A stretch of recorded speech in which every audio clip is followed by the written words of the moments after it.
ओशो एक सेक्स गुरु हैं। जब भी मैं इस बात को सुनता हूँ बहुत हंसी आती है मुझको। कैसे बचकाने लोग हैं, कैसे लोग हैं जिन्होंने ना तो कभी ओशो को सुना, ना तो पढ़ा, ना तो समझने का प्रयास किया और बोल रहे हैं कि ओशो सेक्स गुरु है। ओशो ने अपने जीवन में अनेक अनेक लोगों के बारे में बोला, बुद्ध के बारे में, महावीर के बारे में, अलग अलग संप्रदायों के बारे में, हिंदू, बौद्ध, मुस्लिम, सिख, नानक के बारे में, रहीम के बारे में, कबीर के बारे में, कृष्णा के बारे में। उन्होंने हर किसी छोटे से लेकर बड़े सारे संतों के बारे में उन्होंने बोला। लोगों ने इसको तो देखा नहीं कि उन्होंने क्या बोला, पर उन्होंने एक चीज़ को पकड़ लिया कि उन्होंने सेक्स के बारे में बोला। उन्होंने केवल एक बुक में बोल दिया कि संभोग से समाधि की ओर, और लोगों ने पकड़ लिया कि नहीं, ओशो तो सेक्स गुरु हैं, ओशो सेक्स करना सिखाते हैं, ओशो के आश्रम में ये होता है, वहाँ लड़कियाँ मिलती हैं, वहाँ ऐसे सामूहिक सेक्स होता है। ये सारी चीज़ें हमने सुनी पर इनको हमने देखा नहीं वास्तविकता में, और हमने समझ लिया कि ओशो सेक्स सिखाते हैं। पर ऐसा कतई नहीं है। आप बस एक बार ओशो को सुनिए, पढ़िए भी मत, उनके किसी एक डिस्कोर्स, किसी एक प्रवचन को बस सुनिए और अपनी सारी मान्यताओं को दूर रखकर थोड़ी देर के लिए, बस आप आधे घंटे के लिए अपनी सारी मान्यताओं को, सारे अपने संप्रदाय को, सारी शिक्षाओं को दूर रख करके एक बार ओशो को सुनिए। तब आपको पता चलेगा ओशो किन गहराइयों की बात करते हैं, ओशो किस चीज़ की बात करते हैं। ओशो ने अपने जीवन में जो सबसे ज़्यादा बोला है वो ध्यान के बारे में, वो प्रेम के बारे में बोला है। उन्होंने हर किसी एक्टिविटी को, हर चीज़ को ध्यान से जोड़ दिया। चाहे आप भोजन कर रहे हों, चाहे आप पानी पी रहे हों, चाहे आप किसी को सुन रहे हों, चाहे आप बैठे हों, चाहे आप खाना बना रहे हों, चाहे आप बर्तन धो रहे हों, चाहे आप कोई भी जीवन का कोई भी काम कर रहे हों, तो उसमें सेक्स भी सम्मिलित है, उसमें संभोग भी आता है। तो उन्होंने हर चीज़ को ध्यान बना दिया। कैसे हम छोटी छोटी चीज़ों को लेकर के, छोटे छोटे चीज़ों को लेकर के हम ध्यान में उतर सकें। कोई भी काम आपको अच्छा लगता है उसको ध्यान से किया। आपको स्मोकिंग पसंद है, आपको दारू पीना पसंद है, आपको सेक्स करना पसंद है, तो उसको उसने बोला कि उसको अवेयरनेस के साथ करो, उसको जागृति के साथ करो, उसको पूरी तरह से, पूरी ईमानदारी के साथ, पूरी 100% देकर करो, तो आप ध्यान में उतर सकते हो। तो उसने इसी बात पर अपने सबसे ज़्यादा जोर दिया अपने जीवन में, ध्यान और प्रेम, और लोगों ने पकड़ लिया सेक्स और सेक्स। पर अगर आप समझेंगे तो सेक्स कोई बुरी बात नहीं है, संभोग कोई बुरी बात नहीं है। हम सब उसी संभोग से, उसी सेक्स से पैदा हुए। ये पूरी सृष्टि, पूरा संसार बोला जाता है कि शिवा और शक्ति के संभोग से पैदा हुई है। हम भी पैदा हुए हैं अपने माता पिता के द्वारा किए गए संभोग से। तो कैसे आप उस सेक्स को गलत बोलते हैं, कैसे आप उस चीज़ को दूर हटाने की कोशिश करते हैं, तो ये गलत बात है, सरासर नाइंसाफ़ी है। हमने एक बाहर से मुखौटा ओढ़ लिया, हमारे अंदर में सारे विचार वही हैं कि कैसे हम एक स्त्री को पकड़ लें, कैसे उसके साथ हम सेक्स कर सकें, कैसे हम उसको छू सकें, कैसे हम उसको कुछ कर सकें उसके साथ। और हमने बाहर से एक मुखौटा ओढ़ लिया, एक सत्य का मुखौटा, एक ब्रह्मचर्य का मुखौटा, एक हिंदुत्व का मुखौटा और एक इस्लामियत का मुखौटा। हमने बाहर से तरह तरह के मुखौटे ओढ़ लिए, पर हमारे अंदर, हमारी गहराइयों में वही सारी चीज़ें हैं। हमने बस उनको अपने अंदर छुपा लिया है, हमने कहीं उनको दबा लिया है। और वही जब हम चीज़ों को दबा लेते हैं अंदर, वही सारी चीज़ें कभी ना कभी किसी न किसी रूप में बाहर निकलती हैं। वो गुस्से के रूप में, वो तनाव के रूप में, वो अशांति के रूप में बाहर निकलेंगी, क्योंकि शक्ति वही है, एनर्जी वही है। वही शक्ति हमारे काम केंद्र पर काम करेगी। वही शक्ति जब ऊपर की तरफ बहेगी तो हमको प्रेम का और हमको आनंद का आभास होगा। तो शक्ति वही है, एनर्जी वही है। तो ओशो ने अपने जीवन में वही बोला, कैसे हम उस शक्ति को, उस एनर्जी को ऊपर की तरफ मूव करा सकें, उसको प्रेम में बदल सकें, उस काम ऊर्जा को, उस सेक्स ऊर्जा को कैसे हम प्रेम में बदल सकें। तो उनका पूरा का पूरा उद्देश्य था ध्यान और प्रेम का।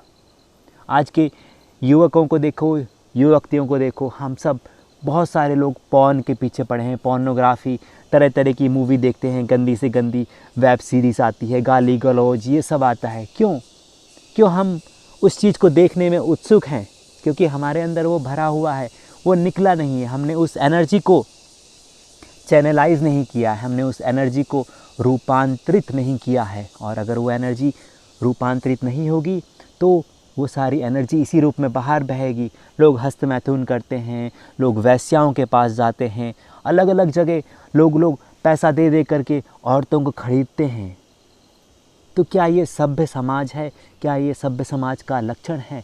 जहाँ हम एक और नारी को पूजते हैं, नारी हमारी दुर्गा माँ है, काली माँ है, सरस्वती है, और दूसरी जगह हम नारी के साथ ऐसा शोषण करते हैं, उसके साथ ऐसा व्यवहार करते हैं, उसको एक वस्तु के रूप में देखते हैं।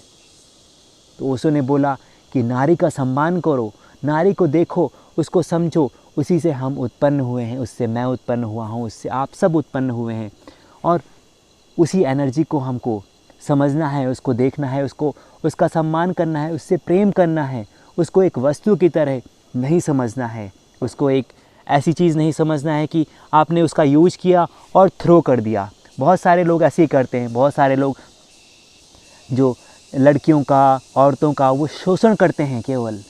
ऐसा चाइना में बहुत हज़ारों साल तक चलता रहा। चाइनीज़ लोग मानते थे कि जो औरतें हैं उनमें कोई आत्मा होती नहीं, तो उनको मार दो, उनको पीट दो, उनको कुछ भी कर दो, तो उनमें तो आत्मा है ही नहीं, आप उनका यूज कर लो। और एक वस्तु के भांति आपने जैसे पेन यूज किया और उसको थ्रो कर दिया, उसको फेंक दिया, तो वैसे ही एक औरत है, उसका यूज किया हमने और उसको फेंक दिया। तो ओशो ने औरतों के बारे में, नारी के बारे में बहुत कुछ बोला है। उनको आगे बढ़ाने के लिए उन्होंने बहुत ज़्यादा प्रयास किया है, कैसे वो नारी अपनी स्वतंत्रता को उस अपने पैरों पर खड़ी हो सके। पर हमने तो पकड़ लिया केवल सेक्स को कि ओशो सेक्स करना सिखाते हैं, ओशो के आश्रम में नई नई अच्छी अच्छी खूबसूरत लड़कियां आती हैं। हाँ, ये बात सही है कि उनके आश्रम में खूबसूरत लड़कियां आती हैं। क्यों? क्योंकि वो अट्रैक्ट होती हैं उस एनर्जी के लिए। उस जो ओशो की एनर्जी थी वो एक कैरिस्मेटिक एनर्जी थी, उनमें एक आकर्षण था कि उसमें ज़रूरी नहीं कि एक स्त्री अट्रैक्ट हो रही है, उसमें एक बहुत सुंदर सुंदर पुरुष भी अट्रैक्ट होते थे। क्योंकि एक जैसे एक मान लो एक गुलाब का फूल खिला हुआ है, बहुत सुंदर फूल खिला हुआ है, तो उसमें अलग अलग प्रकार के जीव भी आते हैं, उसमें आदमी भी आते हैं, उसमें औरतें भी आती हैं, उसमें पशु पक्षी सब कोई आते हैं उसको देखने के लिए, उसकी स्मेल को, उसकी सुंदरता को निहारने के लिए। तो ऐसी बात नहीं है कि वो जो फूल है वो गलत है, फूल एकदम सही है, बस हमने उसको गलत ढंग से देखना चालू कर दिया है। ओशो का यही मार्ग था, उन्होंने अपने जीवन भर यही शिक्षाएं दी कि कैसे हम हर चीज़ को ध्यान में बदल सकें। तो उन्होंने अलग अलग परंपराओं से, जैन से, सूफी से, बौद्ध से, हिंदू से, अलग अलग उपनिषदों के माध्यम से, अलग अलग कथाओं के माध्यम से, अलग अलग कहानियों के माध्यम से हमको ये बताने का प्रयास किया कि कैसे हम हर चीज़ को ध्यान में बदल सकें, कैसे हमारी हर एक एक्टिविटी ध्यान में परिवर्तित हो सके। वरना हम फिजूल की इस ज़िंदगी को जी रहे हैं। हम पैदा होते हैं और मर जाते हैं, हमको पता ही नहीं होता कि हम क्यों पैदा हुए हैं और क्या हमारा उद्देश्य है आने का।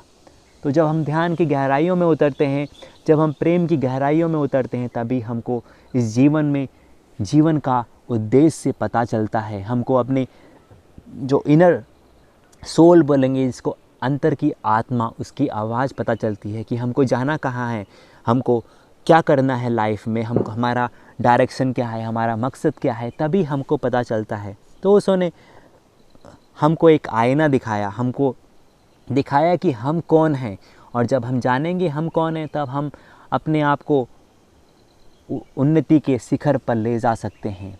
तो ध्यान के माध्यम से, प्रेम के माध्यम से ओशो ने यही बताया।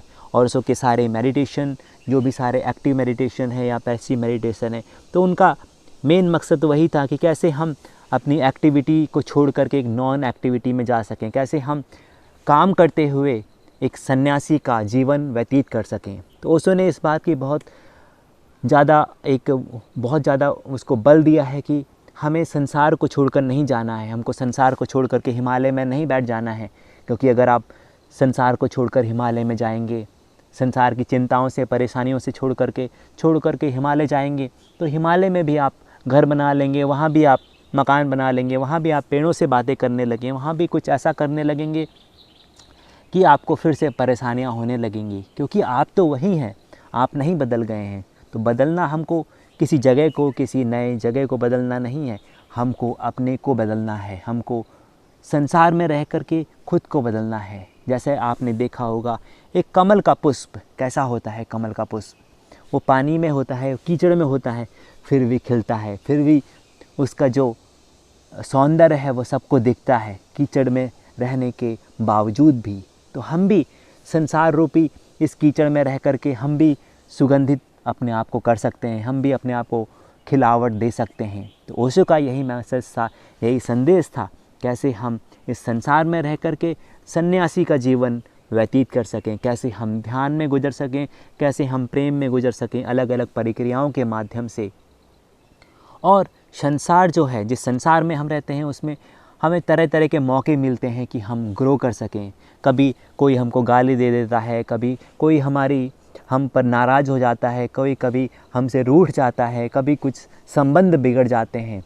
तो संसार हमें तरह तरह के मौके देता है, तरह तरह के मौके देता है कि हम आगे बढ़ सकें, कि हम कुछ कर सकें, कि हम कहीं पहुंच सकें, कि हम जो हमारा मकसद है उसको पूरा कर सकें, कि हम जो मनुष्य का रूप लिया है, हमने उस जो रूप को सार्थक कर सकें। तो हमारे जो मनुष्य है उसकी मनुष्यता को सार्थक बना सकें। तो यही ओशो का यही प्रयोजन था। तो ओशो ने कभी ये सेक्स करना नहीं सिखाया, ओशो ने कभी यह नहीं बोला कि जाओ सेक्स करो, कि ये होगा वो होगा, ऐसा नहीं है।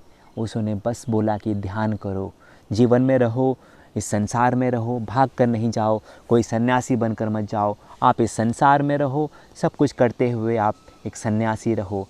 आप यही ओशो का सन्यास का नियम है कि आपको कुछ नहीं करना, आपको इस संसार में रहना है, आपको दुकानदारी भी करनी है, आपको जॉब भी करनी है, आपको सारे काम करने हैं और आपको ध्यान भी करना है, आपको सन्यासी भी बनना है, आपको एक कमल की भांति होना है। तो यही मेरी इस वीडियो का मकसद था कि मैं आपको बता सकूं कि ओशो कोई सेक्स गुरु नहीं है। ओशो ने हमको बस ध्यान के बारे में बताया है और ओशो ने हमको प्रेम के बारे में बताया है। तो ऐसा नहीं है कि मैं ओशो का सन्यासी हूँ तो ऐसी बातें बोल रहा हूँ, क्योंकि मैंने ओशो को पढ़ा, जाना, समझा, उनके ध्यान की पद्धतियों को करा, तो मुझे ये आभास हुआ, ये मैंने जाना समझा कि नहीं, ओशो एक महान व्यक्ति हैं, ओशो एक एनर्जी है, ओशो एक प्रकृति का एक रूप है। तो मैं ऐसा नहीं कि केवल ओशो का पढ़ता हूँ, मैंने अलग अलग लोगों को सुना, बहुत सारे लोगों को सुना, और जहाँ भी मुझे अच्छी चीज़ें लगती हैं वो मैं आपको शेयर करता हूँ। जहाँ भी मुझे कुछ ऐसा लगता है जो सत्य की ओर ले जा रहा है, जो प्रेम की ओर ले जा रहा है, जो ध्यान की ओर ले जा रहा है, उन बातों को मैं आपसे बताता हूँ। तो ऐसा नहीं कि मैं ओशो का एक अंधा फॉलोअर हूँ, क्योंकि जब हम अंधे होकर किसी का फॉलो करते हैं तो हम समझ नहीं पाते। जैसे लोगों ने बुद्ध का अनुसरण किया तो बौद्ध धर्म आया, लोगों ने शिवा का, कृष्ण का फॉलो किया तो हिंदू बन गए, कुछ जो जैन बन गए, कुछ सिख बन गए। तो इस तरह के जो धर्म बन गए, धर्म कभी हमको सत्य की ओर नहीं ले जा सकता। हमें धर्म से बाहर आकर के जो उसका रियल सोर्स है, जो जहाँ से गंगा आती है, गौमुख, वहीं पर हमको जाना है, उसी के ऊपर हमको ध्यान करना है। तो किसी चीज़ को अंधा अनुसरण नहीं करना है, किसी चीज़ पर आंखें बंद करके विश्वास नहीं करना है, हमको अपनी बुद्धि का इस्तेमाल करना है, उसका यूज करना है। और जब हम यूज करेंगे उसका अच्छे से, उसको सोचेंगे, समझेंगे, विचार करेंगे, तब हमको सच्चाई से पता चलेगा, सच्चाई का पता चलेगा हमको।